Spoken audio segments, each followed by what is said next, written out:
नमस्कार मित्रांनो, खिल्लार प्रेमी माळशिरसमध्ये आपलं स्वागत आहे. आपण आज तांडोरमध्ये राजमळगे यांचा सिद्धापूर खाणीचा जो बैल आहे तो बघण्यासाठी आणि आपल्या दर्शकांना धावण्यासाठी या ठिकाणी आलेलो आहे. आणि आपण भेटूया बैलाचे मालक आणि त्यांच्याकडून या बैलाची माहिती जाणून घेऊया की हा बैल नक्की कोणत्या वंशावळीतून आहे आणि बैलाचं काय वैशिष्ट्य आहे. नमस्कार. नमस्कार. आपण एक पशुपालक म्हणून आपली ओळख करून द्यावी. माझं नाव राज मळगे, तांडोर तालुका मंगळा जिल्हा सोलापूर. सुरुवातीपासून मी एक वास्तव जनजागृती म्हणून काम करतोय आणि खिलारचा प्रसारक. तर मुळात ज्याला जातिवंत म्हणतात, ज्या गोष्टी जातिवंत म्हटल्या जातात अशा गोष्टींचा प्रचार जास्त करण्याचा हेतू हा माझा चालू असतो.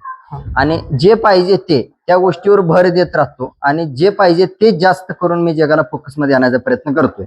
आता ही वेळ आली माझी. फक्त याच्या अगोदर मी जे पाहिजे ते सर्वांना दाखवायचा प्रयत्न केलेला आहे. कारण ते जे पाहिजे ते मी जे दाखवलं तर ते माझं स्वतःच नव्हतं, कधीच इतरांचं होतं, शेतकऱ्यांचं होतं किंवा खिलार वळू मालकांचं, खिलार गाई पालकांच्या गोष्टी होत्या. म्हणजे समाजातल्या अनेक गोष्टी मी दाखवल्या की जे पाहिजे त्या गोष्टी, आणि त्या गोष्टीवर भर दिला. मग यातून एकच उद्देश होता माझा की बाबा आपल्याला जे पाहिजे ते टिकवायचं आहे, खिलार टिकवायचा आहे.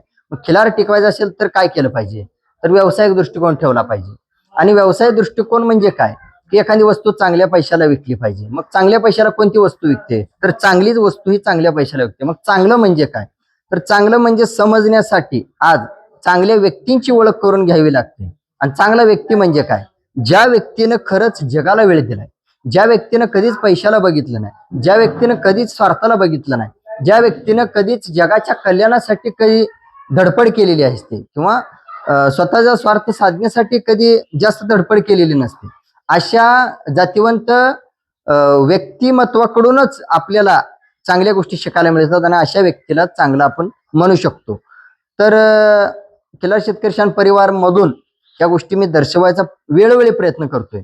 आणि माझं एक वाक्य असतं नेहमी, सर्वांना मी सांगत असतो की आज मीडियातून म्हणजे फोटो व्हिडिओतून वस्तू बघणं आणि वास्तव डोळ्यासमोरून वस्तू बघणं या जमीन आसमानचा फरक आहे. काय फरक आहे, तर आज कॅमेऱ्याच्या काचातून आपण जे काही बघतो तर ते कॅमेऱ्याच्या माध्यमातून बघतो. आणि ज्या वेळेला आपण सरळ पद्धतीनं समोर जातो त्यावेळेला वास्तव, त्याचा नैसर्गिक जो जन्म आहे त्याच्या नागपुडीपासून शेपूट गोंड्यापर्यंत तो सगळ्या गोष्टी आपण बारकाईने बघत असतो. आणि हाच फरक मी नेहमी सांगत असतो की आज व्यवहार करत असताना सुद्धा मोबाईलवरून कोणाचीच धाडस होत नाही. मोबाईलवरून एक 0.1% लोकांची धाडस होते, 99.99% लोकांची ही मोबाईलवरून धाडस होत नाही. शेवटी एखादा व्यवहार करायचा असला किंवा समाजात आपले पैसे खर्च करायचे असतील तर त्याला समोरच जावं लागतं. कारण मी हा अनुभव स्वतः 2013 पासून अनुभवतोय. तर हा माझ्या परिवाराची ओळख झाली आणि मी जे काय करतोय किंवा माझ्या कामाचं स्वरूप मी तुम्हाला सांगितलं. आपल्यापाशी जो आता बैल आहे हो, हा दाताला कसा आहे? आता 2 दाती आहे, नवीन 2 दाती आहे. नवीन 2 दाते. याचा वडील कोण?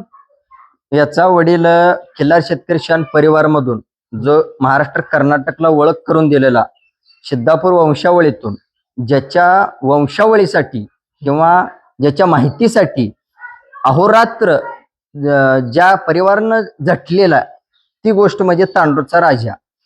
तर तो आता स्वर्गवासी आहे आणि तो माझ्याच गावचा बैल आहे, राजपूत कुटुंबाचा बैल होता. तर त्या बैलाचा हा मुलगा आहे. ह्या बैलाचं जर आपण वैशिष्ट्य सांगायचं झालं किंवा जर बारकावा सांगायचा झाला जो सर्वसामान्य शेतकऱ्याला समजल, तर तुम्ही काय ह्याचं सांगणार की ह्याच्यात वेगळेपण म्हणायला गेलं तर काय दावू शकताय तुम्ही? आता जनरल बघायचं झालं आपण तर बाजारात जावा नाही तर कुठेतरी शेतकऱ्याच्या घरी जावं. त्या ठिकाणी गेल्यानंतर एक सर्व सामान्य लोकांच्या तोंडातून म्हणजे खरेदी करणाऱ्याच्या तोंडातून असं येतंय की वासरू कलरला कोस पाहिजे, शरीराला घट पाहिजे, त्यानंतर वासरात कुमकुमी पाहिजे, त्यानंतर वासराला कान बारीक पाहिजे, त्यानंतर बैल शिंगाला गच असावा, त्यानंतर बैलाच्या पायाची जाडी व्यवस्थित असावी आणि टिटवीवणी अशी बारीक पाय नसावेत. परत त्यानंतर कोसा कलर हा प्रत्येकाची आवड निवड वेगळी. कोसा कलर मध्ये सुद्धा प्रकार वेगळे आहेत. एक प्लेन कोसा वेगळा आहे, चित्रा कोसा वेगळा आहे आणि डफळा कोसा वेगळा आहे. तर त्यामुळं चित्रा कोसा जो आहे तर त्या चित्र्या कोशाची 99.99% लोकांची मागणी आहे. तर ही मुळात आमची स्वतःची, माझ्या वडिलांची माझी आवड असल्यामुळे ती आवड पेरत गेल्यानंतर तो चित्रा कोसा जास्त लोकांना समजत चालला. म्हणून लोकांनी सुद्धा प्रतिसाद दिला की आम्हाला सुद्धा हा कलर आवडतो आणि हीच मागणी लोकांची वाढत चाललेली आहे. आणि त्यानंतर प्रत्येकाची आवड निवड वेगळी असते. मग त्या अनुषंगाने किंवा त्या सर्वेतून माझ्या लक्षात आलं की जास्तीत जास्त लोकांना चित्रा कोसा कलर पाहिजे आणि त्यात शरीराला घटपणा म्हणा किंवा तोंडाच्या नळीला बारकावा म्हणा किंवा कानाला बारकावा म्हणा, कानगड्डात ताट म्हणा किंवा शिंगातला बुडक्यातला अंतर म्हणा किंवा शेंड्यातला अंतर म्हणा किंवा त्या नागपुडीचा कलर म्हणा.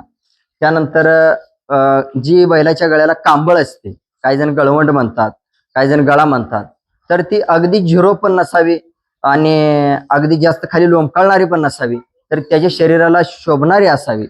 आणि त्यानंतर डोळे किंवा डोळ्याच्या वरच्या ज्या पापण्या आहेत तर त्या चोपून असाव्यात, वरती कपाळाच्या दिशेच्या बाजूने असाव्यात किंवा त्या डोळ्याला ह्या आट्या असाव्यात. आट्या म्हणजे न रूपाचं लक्षण दाखवलं जातं असं जुन्या माणसाकडून मी शिकलोय. त्यानंतर डोळ्याचा बिबाळाचा कलर हा काळा असावा आणि डोळ्याचं बिबाळ हे अति आत नसावं, अति बाहेर नसावं, मिडियम असावं. त्यानंतर बैलाची जी छाती म्हणतो आपण आणि छातीतलं अंतर, दोन पायातलं अंतर, खालचा अंतर हा योग्य असावा, समान असावा. म्हणजे जेवढा छातीतला अंतर असतो तो खाली अंतर असावा. त्यानंतर चारी पायाला आपण जो चित्रा कलर म्हणतो हा चित्रा कलर, गळ्याला चित्रा कलर. त्यामुळं आणि वशिंडचा आकार हा गोल, या वयात वशिंड अशा आकाराची एका जागी घट्ट दगडासारखी असावी. आणि त्यानंतर बैल जसा मोठा होईल तशी त्या बैलाच्या समोर वशिंड होणार आहे. आणि वशिंडच्या पाठीमागची जी शिर आहे किंवा जो बहुरा आहे हा इतीच्या अंतरावर असावा. पाठीचा कनाडा हा ताट असावा आणि ही पाठीचा जो रुंदपणा आहे तो रुंदपणा व्यवस्थित असावा. त्यानंतर जो चौक आहे आपण हा चौकाच आकार म्हणतो, हा अति लय असा उंच काय असतो, सरळ असतो, काय अति पडाक असतो, उतार असतो, तर तसा नसावा. मीडियम स्वरूपाचा चौक ह्या पद्धतीत असावा. आणि जो चौक आहे आपण तर तो चौक बऱ्याच गायींच्या पोटी किंवा बऱ्याच बैलांच्या पोटी दुर्मिळ जन्माला येतो. त्यानंतर जो शेपूट आहे हा शेपूट चौकाला शोभणारा शेपूट. आता शेपटाचं वर्णन करायचं झालं तर ह्या चौकात शोभणारा असा बारीक शेपूट एकदम. आणि टाच लांडा जो शर्यत क्षेत्रात आणि शेतकऱ्यांना जास्त करून आकर्षित असतो, टाच लांडा शेपूट असावा किंवा गुडघ्यापर्यंत असावा आणि गोंडा काळा असावा आणि जाडी शेपटाची कमी असावी. आज दोन दाती बैल आहे, दोन दाती बैलाच्या मानानं अनुषंगानं हा शेपूट त्याला शरीराला शोभण्यासारखा. त्यानंतर दोन्ही मांड्याचा कलर म्हणा आणि बैलाचा सावधपणा. बैल असा पाठीमाग आत्ता दोन दाती झालेला आहे, बैल पाठीमाग उभारू देत नाही. इथून पुढं बैल जुळूक साय दातीकडे गेल्यानंतर बैल हा माणसाचा स्पर्श सुद्धा करून घेणार नाही, अशी वैशिष्ट्य असणारं, गुणधर्म असणारं खिलार लोकांची मागणी भरपूर आहे. तर त्या वैशिष्ट्याचा अभ्यास करून हा बैल संगोपन करायचं मी ठरवलं. आणि माझंच वैयक्तिक मत मी न घेता तर समाजातील काही अभ्यासू व्यक्तिमत्वांचं मत घेत लहानपणापासून किंवा आता सुद्धा मी मत घेतोय. तर ज्यांचे ज्यांचे पॉझिटिव्ह मत येतात तर त्या पॉझिटिव्ह मतांचा सुद्धा विचार करतोय, ज्याचे निगेटिव्ह मत येतात त्याच्यावर सुद्धा माझा अभ्यास चालू आहे. तर ह्या दोन्ही गोष्टींचा विचार करता ह्या बैलाचं वैशिष्ट्य 99.99% लोकांना पसंत पडण्यासारखं, म्हणजे जी आता मी एक चॅनलचा मालक म्हणून काम करतोय, जी लोकांची मागणी माझ्यापर्यंत येते तर त्या मागणीच्या अनुषंगाने आणि ह्या बैलाच्या वडिलाच्या आणि आईच्या रूपानुसार, जातीगुतीनुसार, त्यांच्या शरीरसृष्टीनुसार त्या दोन्हींचा अभ्यास करून या हा बैल जगाच्या जगातल्या ज्या गायी आहेत, शेतकऱ्यांच्या गायी आहेत, तर त्यांच्या सेवेसाठी ठेवायचं ठरवलंय. आणि आता जाहीर केले स्टेटसच्या माध्यमातून, मीडियाच्या माध्यमातून किंवा इंस्टाच्या माध्यमातून की गायी भरवण्यासाठी चालू आहे. तर पत्ता तांडोर तालुका मंगळा जिल्हा सोलापूर.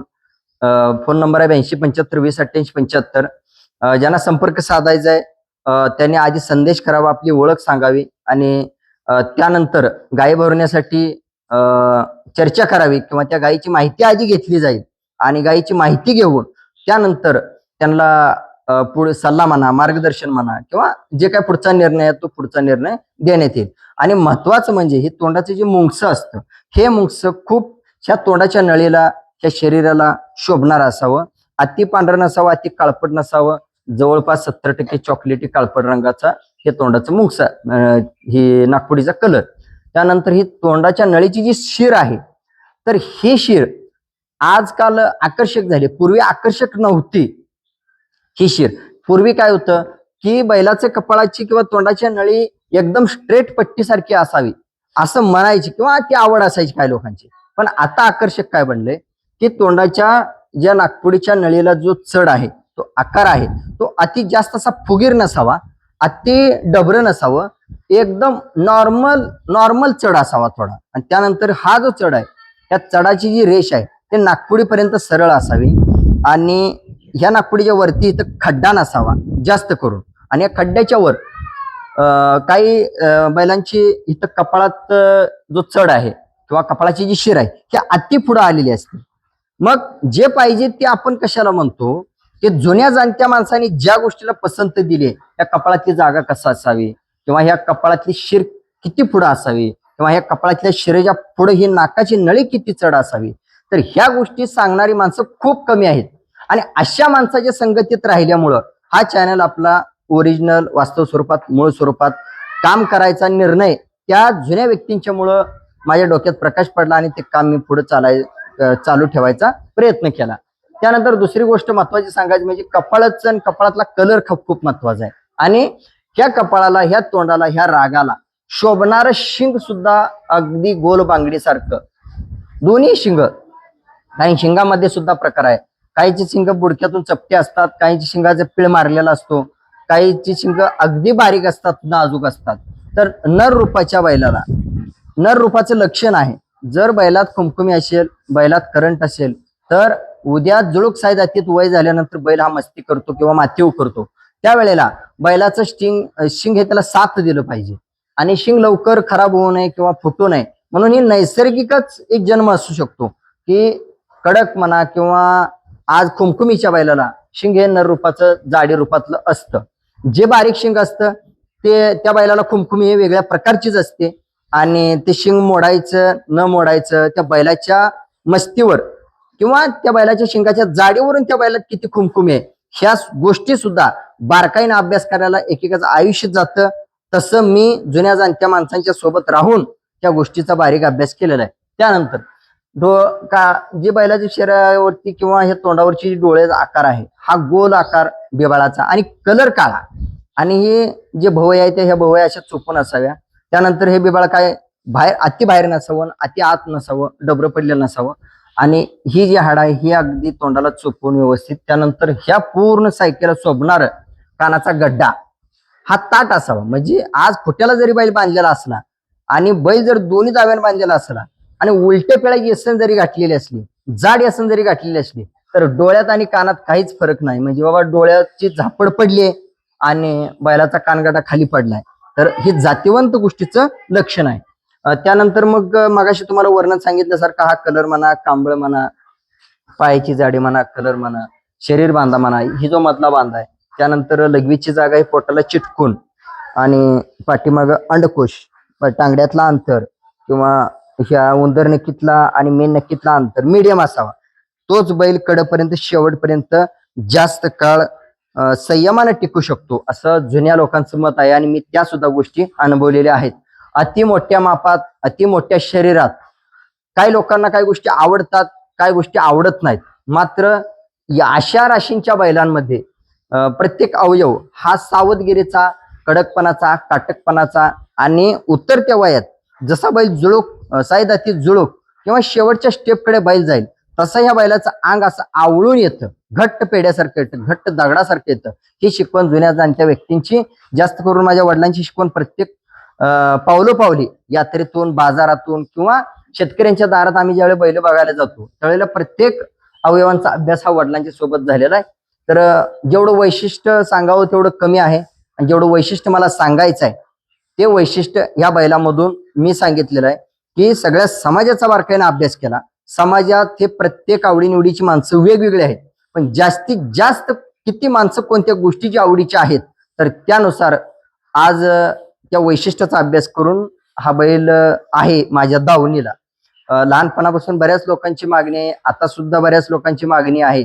पण मागणी असून सुद्धा बैल आपण जर व्यवहाराला काढला बाहेर किंवा कोणाला दर दिला तर तो समोरचा माणूस म्हणा, दावण म्हणा, ती व्यक्ती म्हणा, त्याचा अभ्यास म्हणा, ह्या बऱ्याच गोष्टींचा बारकाईने मी वेळोवेळी अभ्यास करतोय आणि हे जगाला सुद्धा माहिती आहे. मी जगापुढे सुद्धा तो अभ्यास मांडतोय.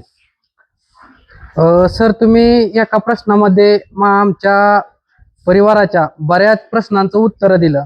आमच्याकडे जास्त करून आता यंग जनरेशन शर्यत क्षेत्रात आणि खिलार संगोपनात उतरत आहेत. तर तुम्ही बऱ्याचशा प्रश्नाचं त्यांना उत्तर आणि भरपूर माहिती सांगितली आहे. तर सर, तुम्ही जास्तपणे घरी खिलार संगोपन करण्यासाठी किंवा शर्यत क्षेत्रामध्ये खोंड घेण्यासाठी युवा पिढीला काय संदेश देताल? तर युवा पिढीला खिलारमध्ये जर पडत असाल, खिलारमध्ये जर येत असाल आणि खिलारचा जर विचार करायचा असला तर प्रथम आपली पातळी चेक करा. तरुण वर्गांना विनंती हात जोडून की आपल्याला किती समजतंय किंवा आपल्याला किती पारख आहे. जर खरंच आपल्याला पारख नसेल आणि आपल्याला जर समजत नसेल तर आज माणसाच्या आयुष्यात गुरु नावाचा शब्द असतो. तर तो गुरु असावा प्रत्येकाला. तो गुरु करून घ्या कुणीतरी, आणि गुरु करून घेतल्यानंतर त्या गुरु सोबत जोपर्यंत तुम्ही एकनिष्ठ राहत नाही तर तोपर्यंत तो गुरु तुम्हाला योग्य मार्गावर घेऊन जात नाही.